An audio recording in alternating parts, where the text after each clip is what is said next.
அனைவருக்கும் வணக்கம். சேனலில் வீடியோ போட ரொம்ப நாள் ஆச்சு. படங்கள் தியேட்டரில் பார்க்குறதுமே ரொம்ப கம்மியாயிருச்சு. அதுவும் இந்த 6 மாதம் வந்து எனக்கு ஏதோ தமிழ் சினிமாவோடைய வறண்ட காலம் அப்படின்ற மாதிரி தோணுது. நல்ல படங்களே தியேட்டரில் வராத மாதிரியான ஒரு ஃபீல். நல்ல படங்கள் இந்த சென்ஸ் மக்களை வந்து தியேட்டரை கவர்ந்து இழுக்கிற மாதிரியான ஒரு படங்கள் எதுவுமே வரல. அதுவும் ஆல்ரெடி வந்து ஒரு 6 மாத ஸ்பேனில் தான் இப்போலாம் படத்தை ரிலீஸ் பண்ணிட்டுருக்காங்க. அதாவது ஜூன் வரைக்கும் எந்த படத்தையும் ரிலீஸ் பண்ணுறதில்ல பெரிய படங்களை. எக்ஸாம் நடக்குது, ஐபிஎல் அப்படின்னு ஏதாவது ஒரு ரீசனை சொல்லி ஜூன் வரைக்கும் படம் எல்லாத்தையும் தள்ளி போட்டு ஜூன் டு அக்டோபர் அந்த ஸ்பேனில் தான் மொத்த படத்தையுமே ரிலீஸ் பண்ணுறாங்க. அதுவும் முன்னாடியெல்லாம் பார்த்தா இந்த தீபாவளி பொங்கல் அதுக்கு வந்து கொஞ்சம் பெரிய படங்கள் வரும். இப்போலாம் தீபாவளி பொங்கல் அப்படின்னாலே வந்து பிரதீப் ரங்கநாதன், சாய் அபியங்கர் காம்பினேஷனில் டூட் இதோ உங்களுக்காக அப்படின்றாங்க. பக்குன்னு இருக்குது தியேட்டர் பக்கம் போகிறதுக்கு. அப்படி இருக்கும்போது ரொம்ப நாள் கழித்து இந்த கரை படத்துடைய ட்ரெய்லர் பார்த்தா ரொம்ப நல்லா இருந்துச்சு.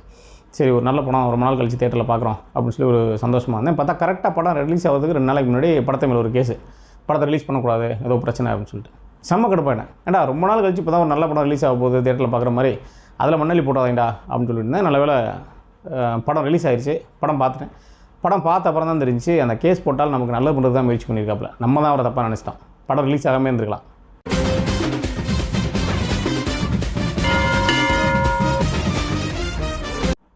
அடுத்து இந்த படத்தை பற்றிய கதை, முக்கியமான சில காட்சிகள், சில திருப்பங்கள், இதை பற்றிலாம் தெரிஞ்சுக்க வேணாம் அப்படின்னு ஆசைப்படுறவங்க இந்த படத்தை பார்க்கலான்னு ஒரு முடிவில் இருக்கவங்க மேற்கொண்டு வீடியோ பார்க்குறது வந்து தவிர்த்திடலாம். ஏன்னா படத்துடைய ஒரு சில முக்கியமான காட்சிகளை பற்றிலாம் சொல்ல போகிறேன், சொல்ல வேண்டியிருக்கு.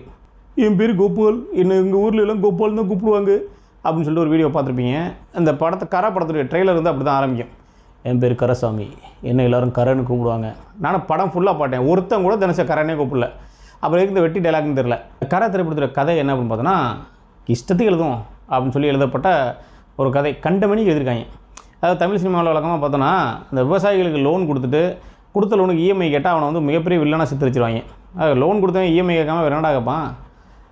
அந்த மாதிரியான ஒரு மைண்ட் செட்டில் ஒரு இயக்குனர் பேங்க்காரங்களை, அதாவது லோன் கொடுக்குறவங்கள வந்து மிகப்பெரிய ஒரு வில்லனாக சித்தரிக்கப்பட்டு எடுக்கப்பட்ட ஒரு படம் தான் இந்த கரை. வழக்கமாக அந்த டெல்டா பகுதிகள், சவுத்து அந்த சைடு போகாமல் ஒரு வித்தியாசமாக ஒரு நோட்டம் அப்படின்னு சொல்லிட்டு ஒரு என்ன பண்ணியிருக்காப்புல, ராமநாதபுரம் சைடு போயிருக்காப்புல. விவசாயில கவர் பண்ணுவோம் அப்படின்னு சொல்லிட்டு ராமநாதபுரம் சைடு போயிருக்காப்புல. இந்த படத்தில் வந்து ஒரு கிராமத்தை காமிக்கிறாங்க. அந்த மாதிரியான ஒரு மலுமட்டியான கிராமத்தை உலகத்தில் எங்கேயுமே பார்க்க முடியாது. கிராமம் வந்து ராமநாதபுரத்தில் இருக்குது. அது வந்து ஒரு வானம் பார்த்த பூமி, மழை பெஞ்சாதான் விவசாயம். அந்த ஊரில் ஒரு பேங்க்காரன் வந்து அவங்க மண்டையை கழுவி எல்லாருக்கும் டிராக்டர் வாங்க அப்படின்னு சொல்லி டிராக்டர் லோன் கொடுத்து டிராக்டர் வாங்க வைக்கிறான். ஏன்டா டிராக்டர் வாங்கினீங்க அப்படின்னா, கேஸ் ரவிக்குமார் சொல்கிறாப்புல, எப்பா டிராக்டர் வாங்கினா விவசாயத்தை பெருக்கலான்னு சொன்னாங்கப்பா, அதனால தான்ப்பா டிராக்டர் வாங்கணும் அப்படின்றாங்க. ஏன்டா அவன் விவசாயியா, நீங்கள் விவசாயிடா, மழை பெஞ்சாதானடா விவசாயம் பெருக்கும், எப்படி டிராக்டர் வாங்கினா பெருக்கும். அது மட்டும் இல்லாமல் ஊரில் ஒருத்தர் 2 பேர் இல்லை, ஒவ்வொரு வீட்லேயும் டிராக்டர் வாங்கி வச்சுருக்காங்க. இல்லை பக்கத்து வீட்டில் இருக்குது, இல்லை அடுத்த வீட்டில் இருக்குது, மேல் வீட்டில் இருக்குது.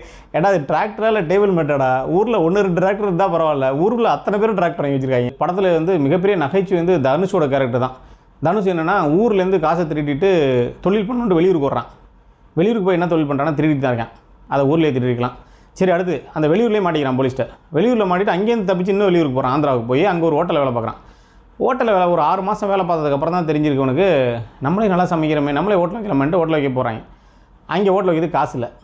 அங்கே பேங்க்கில் லோன் வாங்க போகிறாங்க. அவன் வந்து செக்யூரிட்டி கேட்குறான். சரி என்ன பண்ணலாம் அப்படின்னு சொல்லிட்டு திரும்ப ஊருக்கு வரான். செக்யூரிட்டிக்கு அவருடைய நிலத்து பத்திரத்தை கொண்டு போய் செக்யூரிட்டி வைக்கலாம்ட்டு.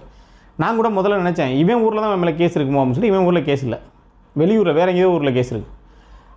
இந்த ஊர்லேருந்து பத்திரத்தை கொண்டு போய் ஆந்திராவில் அடகு வச்சு ஆந்திராவில் ஹோட்டல் வைக்கிறது, இவன் ஊர்லேயே ஹோட்டல் வச்சுருக்கலாம். அதை பண்ண மாட்டேங்கிறான். வந்த இடத்துல அவங்க அப்பாவும் செத்துறாரு. அடுத்து அவங்க அப்பாவோட பாடியை வந்து அவங்க இடத்துல அடக்கம் பண்ண விட மாட்டாங்க. ஏன் அடக்கம் பண்ண விட மாட்டாங்க அப்படின்னா, அந்த இடத்து மேலே லோன் இருக்குது. அந்த லோனை கட்டினா தான் பாடியை அந்த இடத்துல அடக்கம் பண்ண விடுவாங்க. பாடி ரெடி ஆகிடுச்சு, அடக்கம் பண்ணுறதுக்கு ரெடி ஆகிடுச்சு. அதை வச்சுக்கிட்டு தனுஷ் சபதம் போட்டுருக்காப்புல, எங்கள் அப்பாவை அடக்கம் பண்ண விட மாட்டீங்க, இதே முன்னில் எங்கள் அப்பா அடக்கம் பண்ணி காமிக்கிறேன்டா. அப்படி அவர் செத்துட்டாரா ஆல்ரெடி, இனிமேல் என்னடா சபதம் போட்டுட்ருக்க அப்படின்னு சொல்லிட்டு அவரை கொண்டு போய், அவர் பாடியை கொண்டு போய் மார்ச்சரியில் வச்சுட்டு இங்கே பிளான் போட்டுருக்காங்க. மாப்பிள்ள எப்படி பணத்தை ரெடி பண்ணலாம். ஓ அப்படி வரியா நீ, ஓ அந்த பேங்கை கொள்ளையடிப்புமா, பகலில் கொள்ளையடிப்புமா, நைட்டு கொள்ளையடிப்புமா அப்படின்னு சொல்லிட்டு பயங்கர பிளான் பண்ணிட்டுருக்காங்க. இங்கே மார்ச்சரியில் கேஸ் ரவிக்குமார் பாடி பாவமாக படுத்துக்கிட்டே, செத்துட்டேன்டா நான், அடக்கம் பண்ணுங்கடா, 4-5 நாளாச்சுரா அப்படின்னு சொல்லிட்டு பாவமாக இருக்கவரை பார்க்கறதுக்கு. திருடர்லேயே ஒரு நேர்மையான திருடர் இவர். எவ்வளோ வேணுமோ அவ்வளோ மட்டும் தான் எடுப்பார். 3 லட்ச ரூபா அவங்க அப்பா கடன் கட்டணும் பேங்க்கில். போகிறாங்க, பேங்க்கெல்லாம் உடச்சி ரொம்ப பயங்கரமாக திருடுறாங்க. திருடிட்டு, மாமா 3 லட்சத்தை மட்டும் எடுங்க, அதுக்கு மேலே ஒரு காசு ஓடுங்க தேவையில்லை அப்படின்னு சொல்லிட்டு எடுத்துகிட்டு போகிறாங்க. பேங்க்கு போனோன்னே, என்னங்க 3 லட்சம் கொண்டு வந்திருக்கீங்க, உங்கள் அப்பா கட்ட வேண்டியது வட்டியோட 4.5 லட்சம்ல அப்படின்னோன்னே, அப்படியா சொல்கிறீங்க, இந்த இருங்க வரேன் அப்படின்னு சொல்லிட்டு போகிறான். அடுத்த பேங்கை கொள்ளையடிக்குது. என்னடா ஏதோ ஏடிஎம்மில் பண்ண எடுக்கிற மாதிரி போகிறீங்க. ஃபஸ்ட்டு சீன்லாம் பார்த்து பயங்கரமாக சில்லறையை செதற விட்டேன். அதாவது ஃபஸ்ட்டு சீனில் தனுஷும் பாண்டியராஜன் பையனும் திருட போவாங்க. தனுஷ் தான் வந்து டீச்சர், அவர் சொல்லிக் கொடுப்பாரு எப்படி திருடணும் அப்படின்னு சொல்லிட்டு. பார்த்தீங்கன்னா கைக்கு வந்து கைரேகை மாட்டாமல் இருக்குது கம்மு, இந்த போலீஸ் மோப்பனாய் பிடிக்காமல் இருக்குது என்னமோ ஜெல்லு மசாலா பொடி என்னமோ தடவிட்டு வந்து யாராவது கண்டுபிடிச்சிட்டாங்கன்னா டக்குன்னு வந்து நம்ம ஈபிலேருந்து வந்திருக்கோன்னு சொல்கிறதுக்கு காக்கி பேண்ட்டு காக்கி ட்ரெஸ்ஸு அதெல்லாம் போட்டு பயங்கரமாக போவாங்க. ஏடா ரித்திக் ரோஷன் மாதிரி பயங்கரமாக திருடாங்க போலையா அப்படின்னு நினச்சிட்டுவேன். போயிட்டு பூட்டை உடைக்கிறது சொல்லிக் கொடுப்பாப்புல. பூட்டில் வெடிமந்த கொட்டி அப்படி பற்ற வச்சா பட்டாரனை உடைச்சி அங்கே விழுந்துடும். எல்லாம் பண்ணுவாங்க, பூட்டை அங்கேயே போட்டு போயிடுவாங்க. போலீஸ் வருவாங்க. இந்த மாதிரி பூட்டு உடைக்கிறது உலகத்திலே அவன் மட்டும்தான், பிடிங்கிற அவன் சொல்லிட்டு விரட்டி வந்துடுவாங்க. ஏடா இவ்வளோ ப்ரிப்பரேஷன் பண்ணியா மண்டை இருக்க அந்த கொண்டையை மறந்துடா, போகிற இடம்லாம் பூட்டை போட்டதுன்னா இப்போ போலீஸ் பிடிக்காமல் இருப்பான். இல்லை தன்னுடைய அப்பாவை அடக்கம் பண்ணணும் அப்படின்ற ஒரு குறிக்கோளோட மட்டும் பேங்கை கொள்ளையடிக்கிறது தனுஷ் என்ன பண்ணுறாப்புல ஒரு லெவலில் கண்டுபிடிச்சிடாப்புல. இவங்க நம்ம அப்பா மட்டும் இல்லை, நம்மளை மாதிரி நிறைய விவசாயிகளை ஏமாற்றிருக்காங்க, எல்லாரையுமே காப்பாற்றணும் அப்படின்னு சொல்லிட்டு எல்லா பேங்கையும் கொள்ளையடிக்கிறாப்புல. ஷிஃப்ட் போட்டு காலையில் இந்த பேங்கு, மத்தியானம் அந்த பேங்கு போயிட்டே இருக்காப்புல. நல்லா ஜாலியாக இருக்குது. போயிட்டு எல்லாருக்கும் பணத்தை திரும்ப கொடுத்து எல்லாரையும் லோனை திரும்ப கட்ட வச்சு பத்திரத்தை வாங்கி கொடுக்குறாப்புல. இந்த ரஜினி ஒரு படத்தில் ஜெயிலில் இருப்பாப்புல. அப்போ ஒருத்தன்ட்ட கேட்பார், நீ ஏன்டா ஜெயிலுக்கு வந்த அப்படின்னா அவன் சொல்லுவான், அண்ணே கிணத்து மேட்டில் இருந்து ஒரு அண்டாவை திருடி அதை விற்று அதில் வந்த காசில் பேரிச்சம்பளம் வாங்கி தின்னே பிடிச்சி வந்துட்டாங்கண்ணே.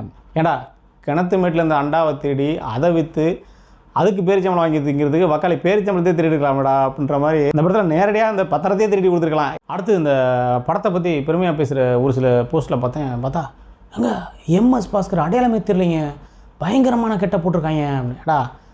அந்த வெறும் வழுக்கத்திலையில் லேசாக ஒரு தாடியை வச்சுட்டாலே பயங்கரமாக பர்ஃபார்மன்ஸ் பண்ணிடுவாப்புல. அவருக்கு போய் இந்த ஒரு ரஜினி மாதிரி மூஞ்சி இது எல்லாத்தையும் ஃபுல்லாக முடிய வச்சுட்டு எப்பறம் அடையாளம் தெரியும் பார்க்குறதுக்கு, அப்படி தான் பார்க்க தெரியுது. இதில் வந்து இவங்களுக்கு ஒரு பெரிய பெருமை, பாருங்கடா அடையாளமே தெரியல, ஃபுல்லாக மூஞ்சி ஃபுல்லாக முடிய வச்சுட்டு அடையாளம் எப்படி தெரியும். இந்த தசாவதாரம் டைமில் இவர் சுந்தரராஜன்லாம் பயங்கரமாக பெருமையை பற்றி, எங்க அது கமல்னே தெரியலைங்க எனக்கு, நான் ரொம்ப நேரம் உட்காந்து பேசிக்கிட்டு இருந்தேங்க, ஏங்க இவ்வளோ மாவள்ளி மூஞ்சில் வச்சு அப்பி ஒரு மேக்கப் போட்டுவிட்டா அது கமல்னே எப்படிங்க தெரியும், அதுக்கு தானங்க மேக்கப் போடுறது, இதெல்லாம் ஒரு பெருமை அவங்களுக்கு. படத்தில் உருப்படியான 2 விஷயம் அப்படின்னு நான் சொல்ல போனால், ஒன்று கேஎஸ் ரவிக்குமார் பயங்கரமாக நடிச்சிருந்தாப்புல.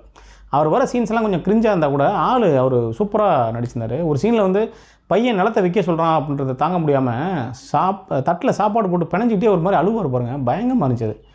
அடுத்து இந்த ஒரு சுராஜ் வெங்காரமோட அவர் வர சீன்ஸ்லாம் டீசெண்டாக இருந்துச்சு. அதாவது அறுக்கலை, அவரோட ப்ரெசன்ஸு அதெல்லாம் பார்க்குறது கொஞ்சம் அறுக்காமல் கொஞ்சம் டீசெண்டாக பண்ணிச்சு. மற்றபடி படம் ஃபுல்லாகவே ஃபன்னு தான். தனுஷ் எல்லாம் ஒரு பெரிய லெவலில் வச்சுருக்கோம். நம்ம அடிக்கடி இந்த மாதிரி அறவே கடத்தனமான கதையெல்லாம் நடித்து அவர் பேரை வந்து அவரே கெடுத்துக்கிறாப்புல.